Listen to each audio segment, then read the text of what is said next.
Currently, you're watching the Now Cinema with me, Divya. இந்த வீடியோல வந்து பாத்தீங்கன்னா 2024 பிப்ரவரி மாசம் ரிலீஸ் ஆன இந்த ரெண்டு படங்கள் இப்படி ஒரு பிளாக் பஸ்டர் ஹிட் கொடுக்குமாப்பா அப்படின்னு எல்லாரையுமே வந்து சர்ப்ரைஸ் பண்ண படம் தான் வந்து மஞ்சுமெல் பாய்ஸ் அண்ட் பிரேமலு. இந்த ரெண்டு மலையாள படங்களும் வந்து பாத்தீங்கன்னா மலையாளத்துல மட்டும் இல்லாம தமிழ் மக்கள் கிட்டையும் ஒரு பயங்கரமான ரீச் வந்து இருந்துச்சு.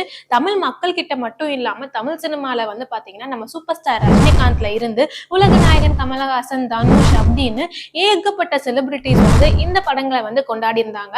நேர்லயே கூப்பிட்டு வந்து பாத்தீங்கன்னா விஷஸ்லாம் சொல்லியிருந்தாங்க.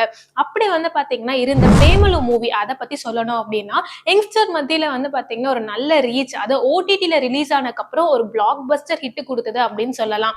அப்படி இருக்கக்கூடிய பிரேமலு படத்தோட பார்ட் 2 வந்து வரப்போகுது அப்படின்ற மாதிரி ரீசெண்டா கொஞ்ச நாளைக்கு முன்னாடி அனௌன்ஸ் பண்ணியிருந்தாங்க. இதுல என்ன இன்ட்ரெஸ்டிங்கான விஷயம் பாத்தீங்கன்னா இந்த பிரேமலு படத்தோட ஒன் ஆஃப் த ப்ரொடியூசர் நம்ம ஆக்டர் ஃபகத் ஃபாசில் அவரும் தான். இப்போ வந்து பாத்தீங்கன்னா பிரேமலு பார்ட் 2 மேல மிகப்பெரிய எக்ஸ்பெக்டேஷன்ஸ் கிரியேட் ஆயிருக்க நிலையில நம்ம உலகநாயகன் கமல்ஹாசன் சார் வந்து பாத்தீங்கன்னா இந்த பிரேமலு படத்தோட டைரக்டர் கிரீஷ் ஷேடி அவரை வந்து கூப்பிட்டு எங்களோட ராஜ்கமல் பிலிம் ப்ரொடக்ஷன்லயும் வந்து நீங்க ஒரு படத்தை டைரக்ட் பண்ணி கொடுக்கணும் அப்படின்ற மாதிரி கேட்டிருக்காரு. ஆனா அந்த இதுக்கு வந்து பாத்தீங்கன்னா கிரீஷ் ஷேடி வந்து நோ சொல்லிட்டாரு அப்படின்ற மாதிரி தகவல் வெளியாயிருக்கு. அதுக்காக ஒரு காரணமும் வந்து சொல்லியிருக்காரு.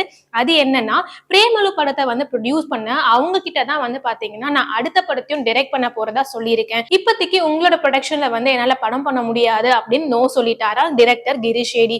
என்னப்பா இது, கமல் சார் வந்து அவரோட ப்ரொடக்ஷன்ல வந்து ஒரு படம் பண்ணணும்னு கேட்டு இப்பயும் நோ சொல்லிட்டாரே அப்படின்ற மாதிரி நிறைய பேர் ஷாக் ஆயிருக்காங்க.